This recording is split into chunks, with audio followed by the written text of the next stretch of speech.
It lays the predicate and the foundation for the development of a weather satellite that will permit man to determine the world's cloud layer and ultimately to control the weather, and he who controls the weather will control the world. Tragically, the majority of the U.S. population, from the far left to the far right, are still caught up in the circular, pointless paradigm of parroting carefully crafted power structure propaganda. We are all living and breathing in a rapidly increasing toxic soup, and there are exponentially increasing consequences. Death rates are soaring, life expectancy is dropping, populations are becoming less and less able to connect the dots. That's a verifiable fact. Consider this headline from numerous sources published earlier this year. IQ scores are falling and have been for decades. IQ scores have been steadily falling for the past few decades with changes in our environment. We can't exist in the toxic environment that we are now mired in without grave consequences. In regard to rapidly declining IQ levels, even more alarming, those who wield the world's weapons of mass destruction are also certainly being cognitively affected by the toxic onslaught. Also, as is the entire web of life. Heavy metal and chemical fallout from global climate engineering operations are the single greatest source of the most toxic atmospheric particulates. We, all of us, are inhaling these particulates with every breath we take. Aluminum, barium, strontium, manganese, and more. Most are increasingly aware of the dangers posed by, for example, aluminum. The list is nearly endless. But what about a less understood heavy metal like manganese? What can that metal do to our health? Consider this report from westonprice.org and other sources, titled Manganese Madness. Here's an excerpt from that report.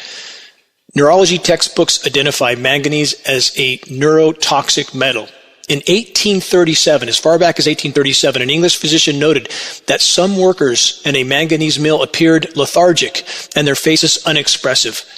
By the turn of the century, the disease of manganism had been described in medical journals.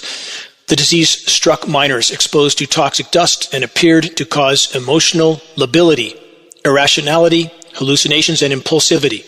Chronic exposure produced more severe symptoms, including muscular weakness, difficulty in walking, tremor, immobile facial expression, and speech disturbances, symptoms reminiscent of Parkinson's disease. And for the record, manganese toxicity has long been known to be associated with impulsive and violent behavior.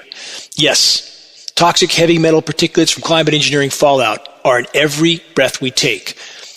What are these metals doing to us in totality? What are they doing to the entire web of life? Question: why are all the so-called environmental protection groups and organizations remaining completely silent about the greatest and most immediate threat to all life, the climate engineering weather warfare assault? And that is not to ignore all other forms of human insanity. I'm not ignoring those forms. I'm simply saying this is mathematically the greatest and most immediate threat short of nuclear cataclysm at this moment. These organizations, these environmental organizations, do not want to risk their government-granted nonprofit status. How do I know this? Because our attorneys from the Legal Alliance to Stop Geoengineering spoke to attorneys from many of the top environmental organizations who refuse to acknowledge or address the climate engineering issue for fear of the loss of their nonprofit. And there is this: environmental organizations are, in many or most cases, bought and paid for by those in power. Here are verifiable examples. Rockefeller Brothers Fund has given 5,943 grants to 2,273 recipients, totaling $397 million plus, nearly $500 million from 1999 to 2015. Here are specific examples of environmental organizations that are on the power structure payroll. Tides Center, nearly $3 million. Earth Island Institute, nearly $2.5 million. World Resources Institute, $2,335,000. The Sierra Club Foundation, $1,165,000. Greenpeace, nearly $1 million. Rainforest Action Network, $950,000, same as Greenpeace, nearly $1 million. National Wildlife Federation, $881,000. Environmental Defense Fund, who I know our attorney spoke to, $554,000. 350.org, probably the most well-known global warming advocacy group, nearly $500,000, $450,000. How does that square? So-called environmental defense groups that refuse to address the single greatest climate disruptive factor of all and the single greatest threat we collectively face, that the environment collectively faces short of nuclear cataclysm. They will not address it because they are receiving money from power structure sources. What a surprise. Why should any environmentally concerned citizen support such organizations when they refuse to even mention, as I stated, the most environmentally destructive human activity of all? Over 70 years of climate engineering, weather warfare, insanity. Again, why should we, the public, support such organizations that at minimum are profoundly hypocritical and perhaps worse, are controlled opposition? Answer to that question about supporting them. No so-called environmental organization should be supported in any way, shape, or form unless or until they are willing to face the climate engineering insanity and join in the effort to expose and halt it. Period. Many breaking frontline headlines. I'll get to those in a moment. First, this is Dane Wigington. You're listening to the Global Alert News Hour for December 1st, 2018. This commercial-free program is brought to you by geoengineeringwatch.org and paid for by geoengineeringwatch.org. This news hour is broadcast throughout Northern California on 1670 AM, 104.9 FM, and 105.7 FM Saturday mornings from 6 to 7, and now rebroadcast on Sunday mornings from 6 to 7 as well. Global Alert News is also rebroadcast on the East Coast by the PRN Radio Network on Wednesdays at 2 p.m. Eastern Time. Recordings of this broadcast can be found at geoengineeringwatch.org under the recent top stories and radio sections. This announcement again. If you're aware of any radio station that may be willing to pick up the commercial-free Global Alert News Hour, please let us know. We will gladly provide the downloads of our broadcast to other stations for free. As I've stated always, our only goal is to sound the alarm. With this announcement, I need to stress we need people to help us make these contacts. We are spread unimaginably thin with our workload at geoengineeringwatch.org. There is not enough time in a day for me to even begin covering all the bases and communications that I'm trying to cover, all the fires I'm trying to tend on the front line. We need people to actually help us pick the ball up and run with it up the field. Make the contact with stations. Pass them on copies of the weekly broadcast. Ask them if they would be willing to pick up this show. We need actual help in the front lines, not just suggestions as to what else we can do on this end, because there simply is not enough manpower and resource to do anything more than we are doing. We're doing everything we humanly can. We need help moving the ball up the field desperately. If you're in the Reading area, free geoengineeringwatch.org informational materials can be picked up from Orchard Nutrition. For those not in the Reading area, the latest geoengineeringwatch.org awareness-raising materials can be ordered from the homepage of geoengineeringwatch.org for our approximate cost of producing and shipping. Gym Fair. Every week I will announce where their events will be because they have been an incredible ally in the fight to expose and halt climate engineering. I can't stress that enough. So please, if you want to help us sound the alarm and you're near these events, show up. You can get in for free if you tell them why you're there to pick up geoengineeringwatch.org materials to help us sound the alarm. You can get those materials for free at the Gym Fair events. Please help us to spread awareness, help us to reach a critical mass. This week at Costa Mesa, California, started yesterday, ends tomorrow at the Orange County Fair and Event Center. Next week, Santa Barbara, California, December 7th through December 9th at the Earl Warren Showgrounds. The week after, San Diego, California, December 14th through December 16th at the Scottish Rite Event Center. Check the Gym Fair homepage for details on future events, GEMFAIRE. On the subject of new information, getting on to what's happening in our world, the Truman Show that we live in. That's what it is. Lies and deception from every imaginable direction. Last week, countless headlines raved about the Mars landing. And certainly the Mars landing was a very embraced and welcome headline of mass distraction for the completely criminal power structure. A headline that, of course, eclipses many other unfolding stories that those in power would rather you don't hear about. In regard to space travel, I want to stop and consider a very perplexing statement from NASA's oldest active astronaut, Don Pettit. You can hear his testimony in his own words. Listen carefully to this recorded statement from NASA's astronaut, Don Pettit, who tells us on film and on the record that though we are told we can go to Mars, apparently we are no longer able to go to the moon. Listen closely. I'd go to the moon in a nanosecond.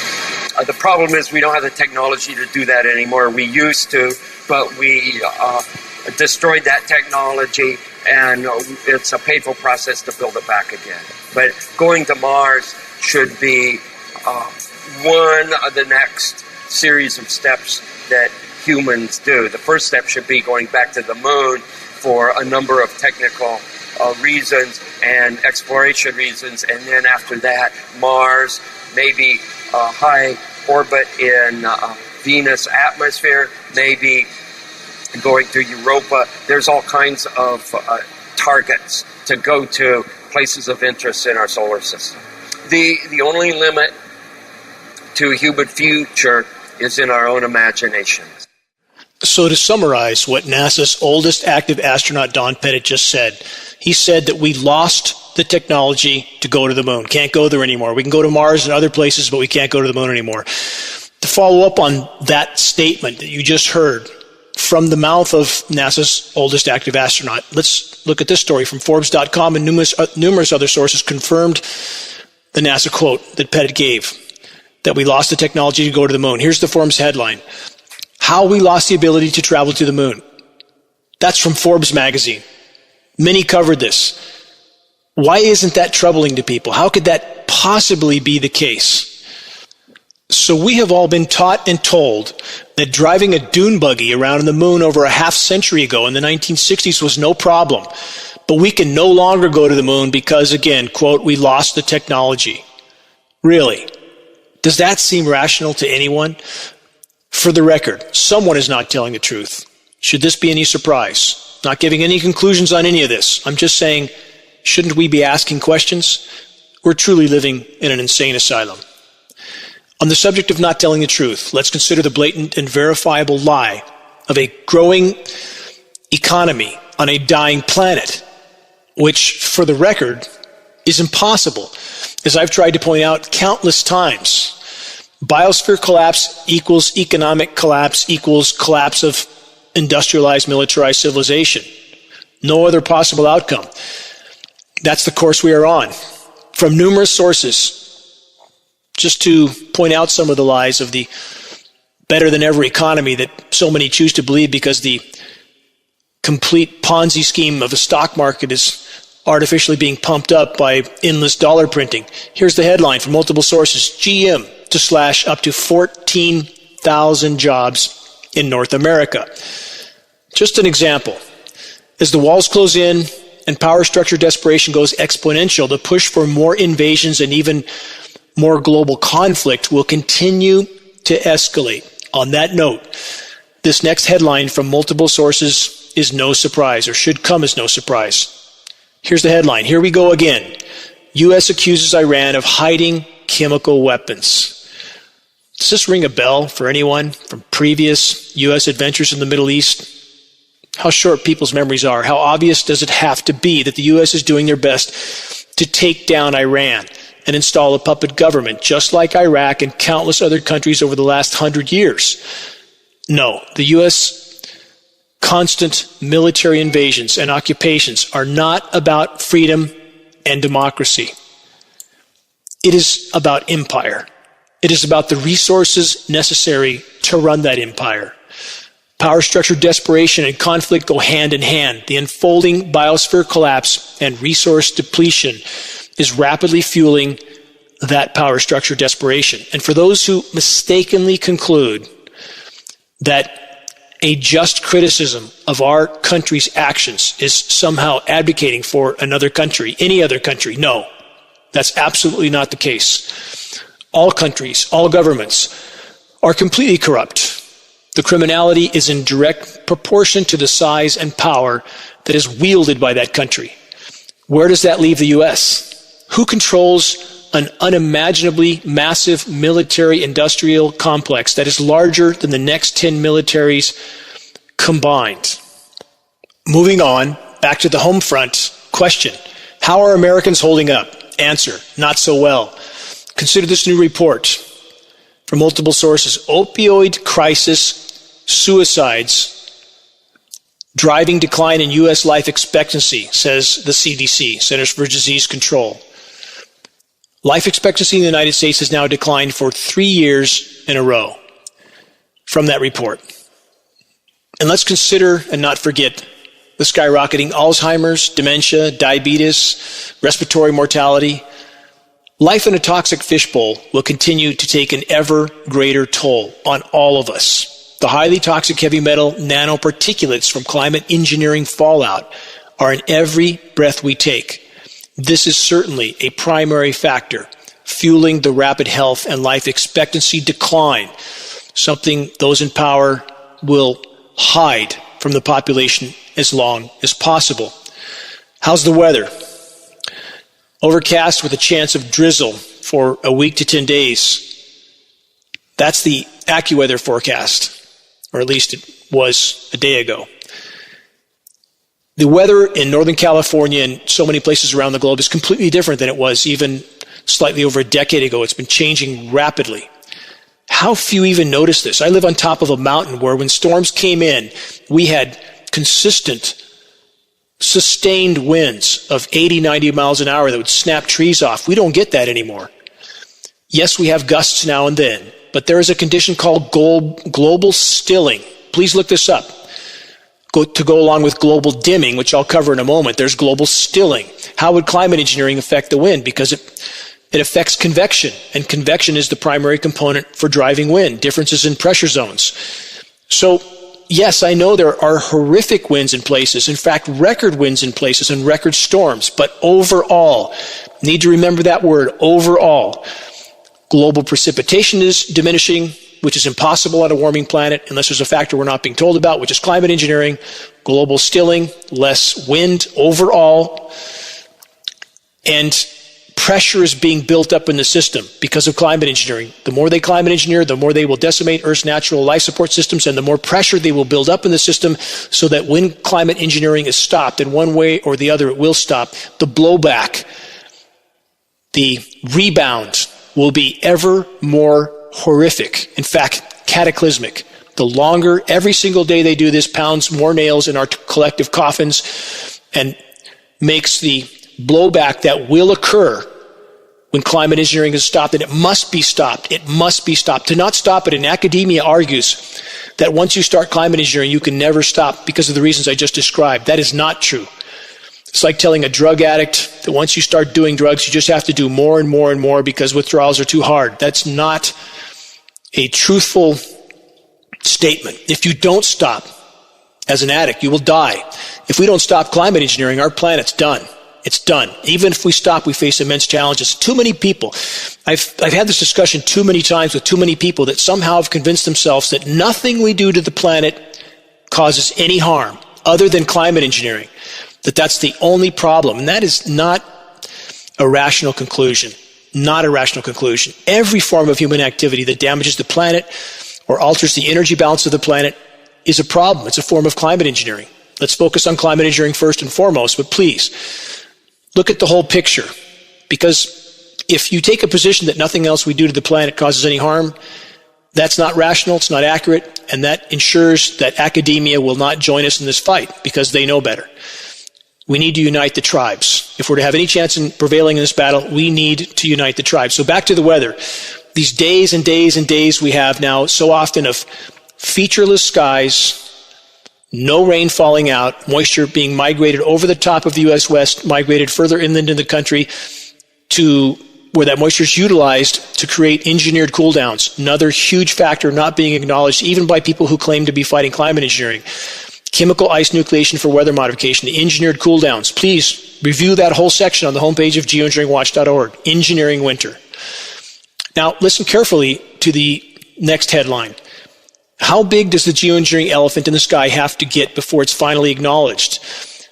It seems we may be getting closer. Here's the headline, published last week from weather.com and other sources. Listen carefully. Haven't seen a headline like this before. Airplanes likely cause snow to develop near Chicago. From that report, aircraft likely contributed to a burst of heavy snow as they flew above the waters of Lake Michigan on Tuesday. Flight tracking provided evidence that air traffic was a contributor to the formation of a localized pocket of heavy snow. Planes arriving from the west made a looping turn over Lake Michigan, a similar pattern to how the radar echoes showing snow appeared. Now, listen to this very carefully. This is called, according to those who published the story, those at Weather Channel, they labeled this occurrence inadvertent cloud seeding. They concluded that aircraft propellers and wings caused the formation of the snow. Aircraft propellers and wings. No mention of the patented processes of chemical ice nucleation for weather modification, patents you could find at geoengineeringwatch.org. No mention of the fact that engineering snowstorms has been openly conducted by governments like China that Fox News and Popular Science covered. No, they find some other excuse because they know if the American population found out that for the last 70 plus years they've been subjected to an experiment from which there is no return, a lethal experiment, now increasingly including engineered winter weather events to keep them confused and divided as to the true state of climate collapse until the last possible moment. They won't let that come out because they know populations then, once they find out, would likely take to the streets with their pitchforks and torches to try to find anyone, everyone involved. So they make things up, like stating the wings and the propellers magically turned rain to snow. That's not reality. When will Americans start to peacefully and professionally hold the paid liars that work for agencies like the Weather Channel? When will we start to hold them accountable? And all of us are responsible to do this, again, peacefully, professionally. But call them out with communications and CC as many other people as you can so that those people you are holding accountable know that many are seeing the conversation. All of us need to engage in that type of accountability action. All of us are needed. And this excuse of the propellers and the wings, it's not a joke. This story was published again from many weather sources. As I stated earlier, we're living in an asylum of paid liars and the willfully ignorant. For the record, investigate patented processes of chemical ice nucleation for weather modification. Examine, as I stated, the complete section on this subject from the homepage of geoengineeringwatch.org on the top toolbar under the Engineering Winter label. Moving on from CNN and numerous other sources. Climate change will shrink U.S. economy and kill thousands. Government report warns. From that report, an excerpt. A new U.S. government report delivers a dire warning about climate change and its devastating impacts. No mention of climate engineering, of course. It doesn't need to be mentioned. We know that they won't mention it. Saying the economy could might lose hundreds of billions of dollars, or in the worst case scenario, more than 10% of its GDP by the end of the century. Now, I want to stop there. What an absolutely absurd statement. We will be all long gone, not by the end of the century, not by the middle of the century, but the mathematical trajectory, even by the quarter century mark, 2025, is beyond dire. These are still, as dire as they may sound to some, these are reports of total disinformation and pacification, and we're worried about losing 10% of GDP by the end of the century when, mathematically speaking, wildlife will be gone on the current trajectory by 2026. We've already lost 80 to 90% of Earth's insect populations, which means we will not be far behind. The oceans are dying by the day. Total disinformation, and that's what mainstream media is about. That's what it's for. That's what federal agencies are for, like EPA and other so-called consumer protection agencies. Their job is not to inform the public of threats, but to hide those threats from the public for the power structure for as long as possible. This report continues. The federally mandated study was supposed to come out in December, but it was released by the Trump administration on Friday, a week ago Friday, at a time when many Americans are on a long holiday weekend, distracted by family and shopping. That's no accident, by the way. No accident at all. For those who think that this administration is any different than any other, in any real sense, that's not reality. And the insanity is ramped up now more than ever. More than ever. I'm not politically oriented in any way, shape, or form. What I'm trying to point out is the whole political theater is exactly that, theater. Final excerpts from this report. David Easterling, director of the Technical Support Unit at the NOAA National Centers for Environmental Information, stated this, that the climate change the Earth has experienced is unlike any other. He said this, quote, the global average temperature is much higher and is rising much more rapidly than anything modern civilization has experienced. And this warming trend can only be explained by human activities. Now, part of that is true, but it doesn't convey the severity. For the record, about the last statement, again, though it may sound dire, it's still far short of what is actually unfolding. The current changes on our planet are occurring at a rate that is, at minimum, 170 times faster, that's conservatively, than any periods of change noted in the paleoplanetary record. 170 times faster. Mathematically, the planet is currently warming at the thermal energy equivalent of 4 to 5 Hiroshima bombs per second. Yes, per second. Translation, the warming of our planet is progressing at a rate equal to the heat released in 4 to 5 Hiroshima bombs per second. This is a mathematical reality, and please don't believe me. Rather, please actually investigate. Highly toxic climate engineering operations, which include, as I stated, patented processes of chemical ice nucleation, are being utilized to mask the unfolding climate collapse from the population for as long as possible.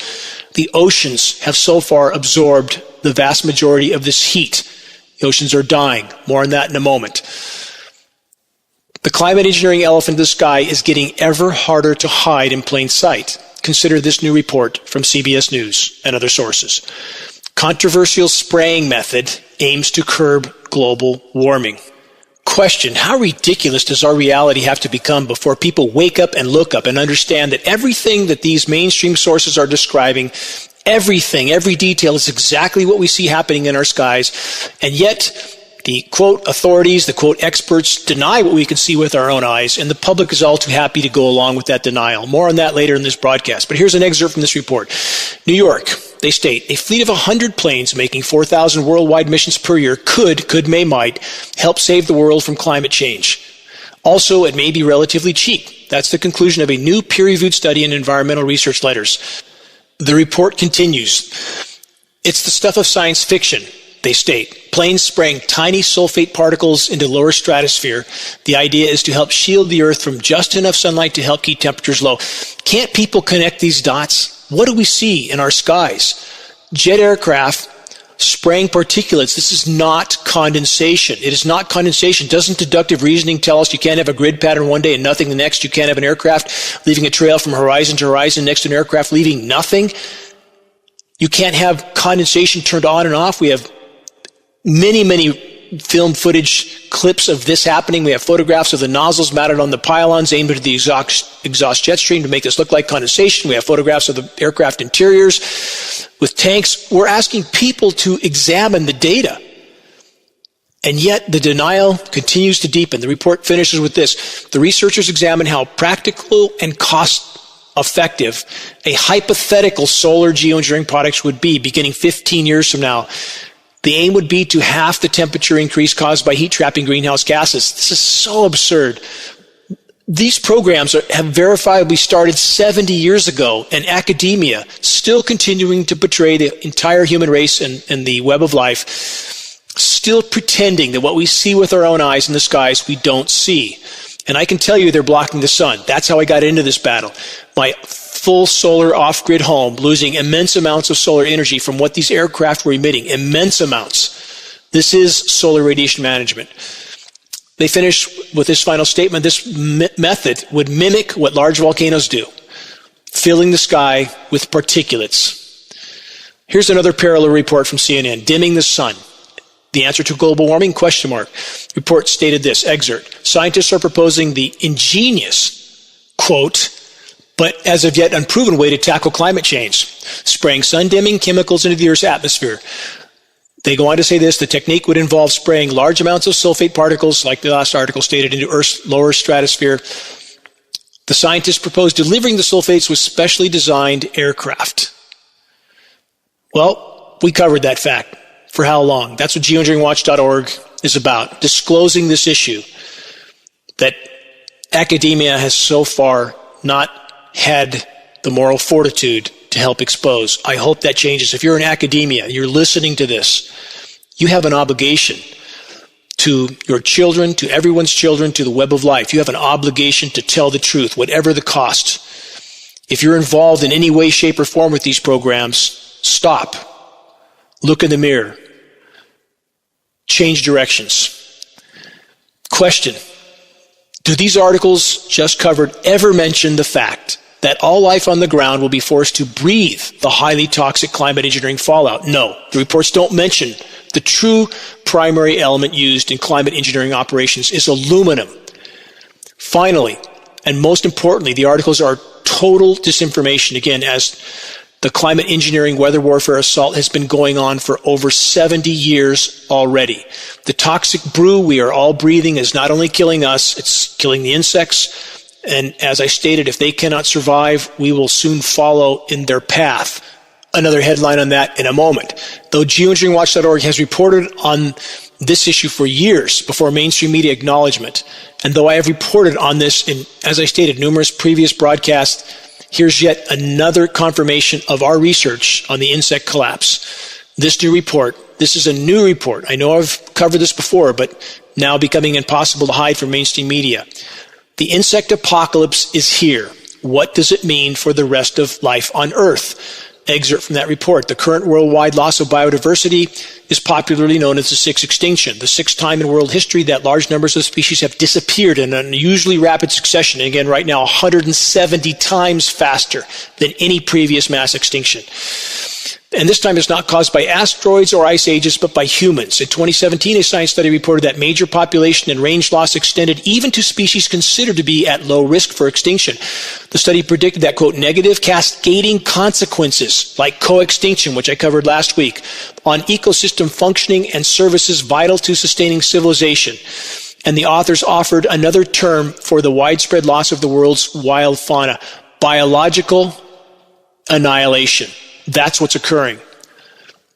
Moving on, here's another absolutely insane practice that is completely contaminating what is left of our planet's once pure water: fracking. Here's the headline: ground and stream water clues reveal shale drilling impacts. From the report, chemical clues in waters near the Marcellus Shale gas wells in rural Pennsylvania can identify new drilling-related sources of methane contamination. According to scientists, the findings provide a new tool for distinguishing potential environmental impacts of shale drilling. There's no potential. There's no could, may, might. Again, it's like saying if you throw someone out of a building, you could harm them. This is ridiculous. Academia is so completely bought, sold, and paid for. It's truly a sad state to humanity. Final statement from this report: scientists also found that methane contamination may be more likely to occur when drilling takes place. This is ridiculous. You may be more likely to die if you leap off a tall building. This is so hard to comprehend, the Orwellian world that we live in. Moving on, this new headline to consider from multiple sources: sandstorm engulfs China city. The pictures of this must be seen to be believed, by the way. And what is visible in the skies above this sandstorm is even more shocking.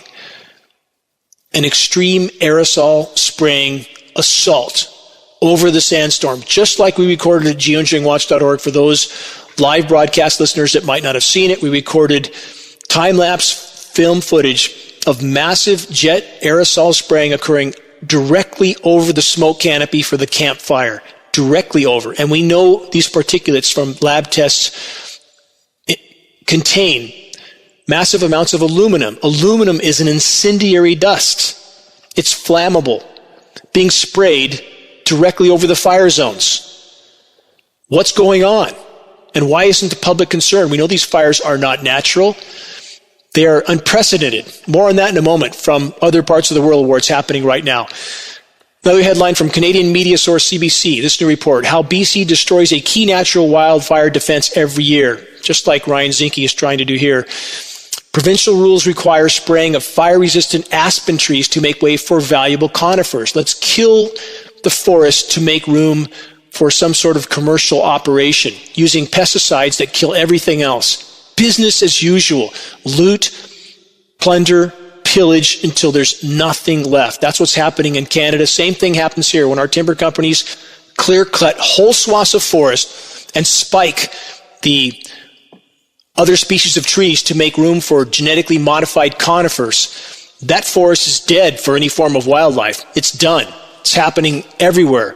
Like a cancer. The human race is behaving like a cancer whose only goal is to proliferate until the host is dead. That's how our species is behaving at this moment.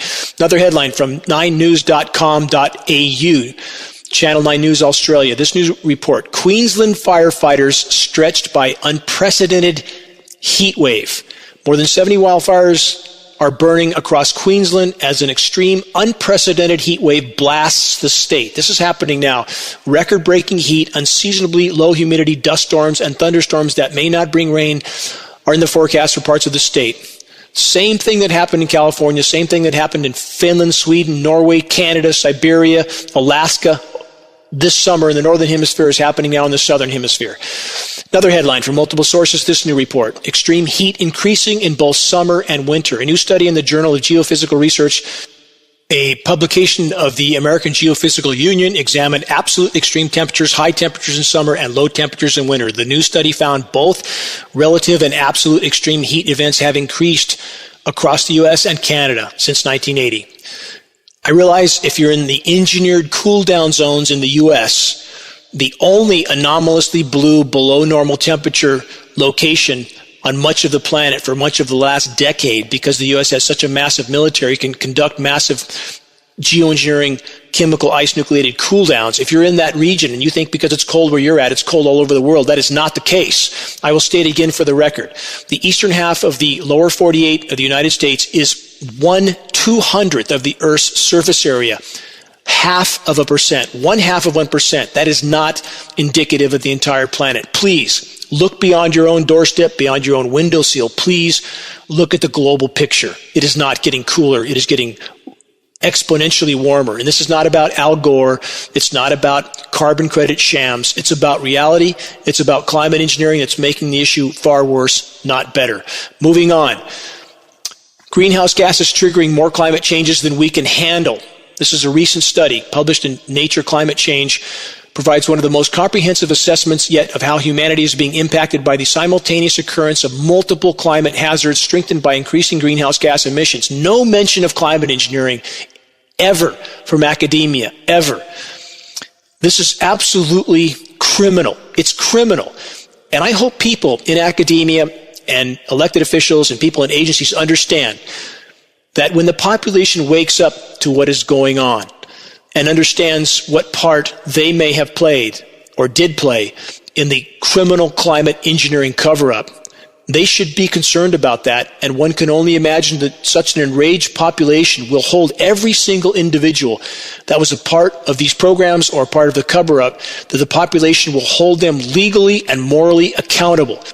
Back to the subject of geoengineered winter weather events and chemical ice nucleation. From Yahoo News and other sources, this new report, dozens of sea turtles, in fact it was hundreds, found frozen to death at Cape Cod. Many of the turtles were found frozen in water. Some of the victims were Kemp's Ridley turtles, the most endangered sea turtles in the world. Quote, it was like they were flash frozen, flippers in weird positions like they were swimming.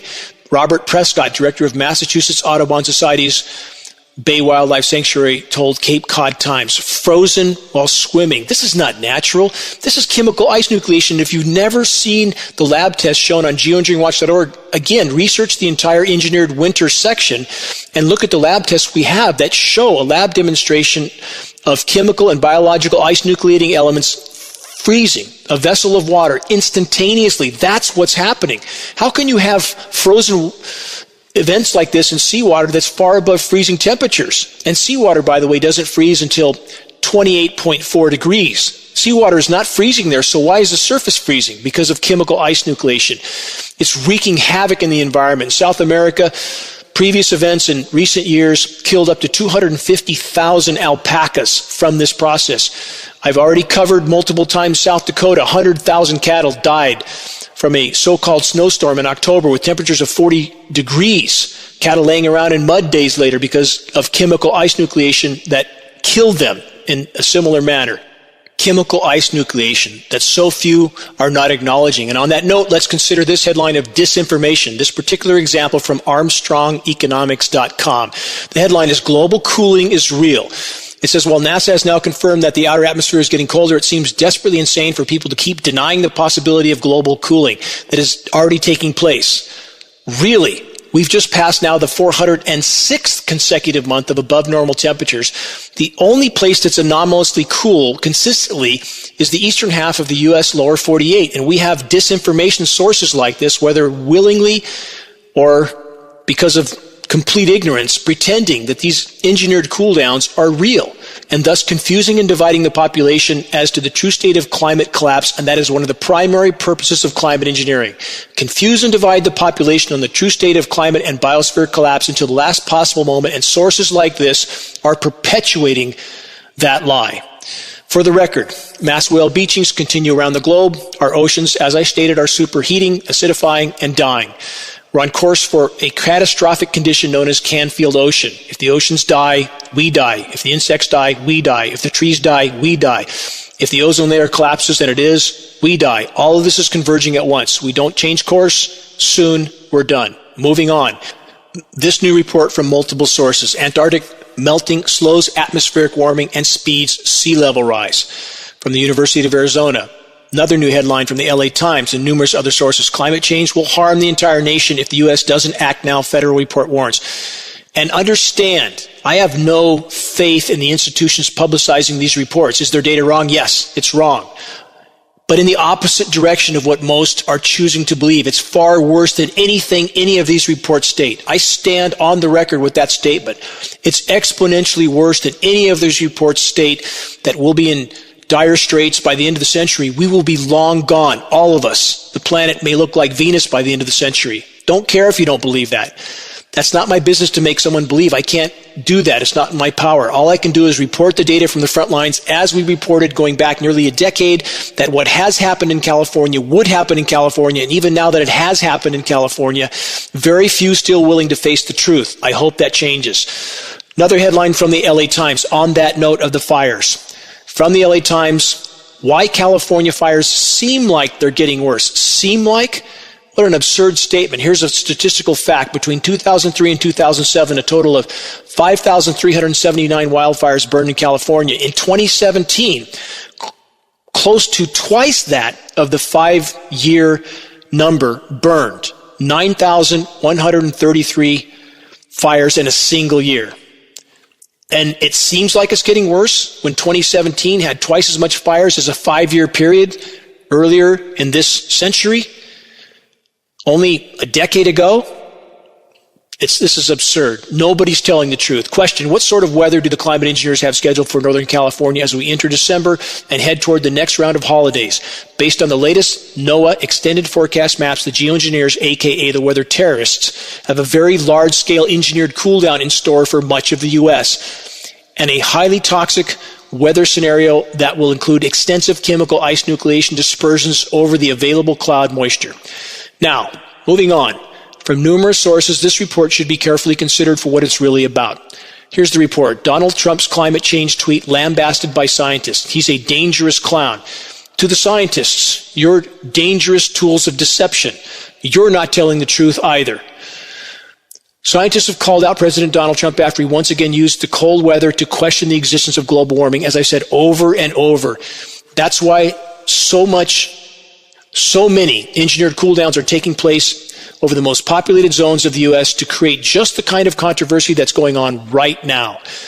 Again, consider this. Any and every occupant of the White House is nothing more than an actor in the power structure play.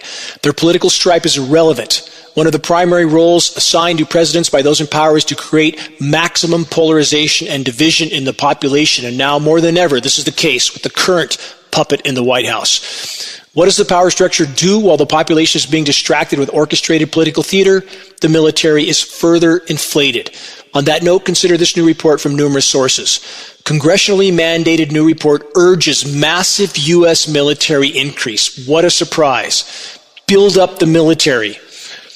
The executive summary states this: rivals and adversaries are challenging the United States on many fronts and in many domains. America's ability to defend its allies and its partners and its own vital interests, which means resources for the empire, are increasingly in doubt. If the nation does not act promptly to remedy these circumstances, the consequences will be grave and lasting. That means the empire will collapse. The document strongly urges expansions of the U.S. regime's policing of the world in the interest of American international corporations. That's what it's about. Conclusion. That's whom American troops are actually fighting for, the owners and their executives, people who want more money and don't care about the millions of people around the world that they help to kill and the millions of others whose continuing lives they make hellish. America's masters today are nothing less than psychopathic. Even 46% of the entire world's military budget, 46% of the entire world for our military, isn't enough to satisfy them. On that note, consider this report. Here's the headline. The U.S. has soldiers deployed in almost every country on earth. Military dominance as the last pillar of the empire. From that report, the U.S. has deployed 240,000 troops in 172 countries around the world. A sprawling global network which serves as a permanent gesture of threat towards every country which dares to substantially resist Washington. As a reminder, there are only 194 countries on the globe. The list of countries occupied by the U.S. is led by Japan, with nearly 40,000 troops spread across a total of 84 U.S. military bases as part of the more than 130,000 troops of the U.S. Pacific Fleet. The Japanese are thus the spearhead of the world war against China. The second country most occupied is Germany, with 36,034 troops stationed in 38 U.S. bases, and that's 72 years after the end of World War II, 27 years after German reunification. In total, there are 19 countries on this globe with at least 1,000 U.S. troops stationed, in addition to Afghanistan and Iraq, harboring together nearly 20,000 troops. The repressive and partly fascist oil dictatorships of the Gulf region are mainly among these, like Saudi Arabia, who this administration is staunchly and continuously defending, no matter how many innocent civilians they kill in Yemen, by the way. With Italy, the UK, Spain, and even Austria as well, dozens of smaller country contingents, there are tens of thousands of U.S. soldiers stationed all over Europe, with their headquarters in Stuttgart, Germany. After Japan, the actual second place, when adding deployed civilian Pentagon staff, even by far taking first place, goes to a rather unexpected country. Listen to this. The country is, quote, unknown. What exactly lies behind these 51,490 ghosts? Soldiers deployed somewhere, a location unknown. We can all speculate where these soldiers are. That's an immense amount of soldiers that are somewhere unknown, in a country unknown. And we have an administration talking about transparency. Really? Meet the new boss. Same as the old boss, only worse. The current U.S. supremacy is sustained by a singular pillar, its military, and thus by the daunting, unwavering willingness demonstrated over the last 100 years to not only threaten with military retaliation, but to use it against every country which dares to substantially resist Washington. Whether big or small, poor or rich, ally or enemy, it plays no role here. With the false flag attacks of September 11, 2001, and the beginning of the so-called global war on terror, we entered a new age. But terror cannot be overcome with military force. Enemies can be extinguished, but terrorism is not a physical enemy. It is a military strategy. The U.S. government and military has made it clear they are completely committed to a doctrine of endless wars in countless countries.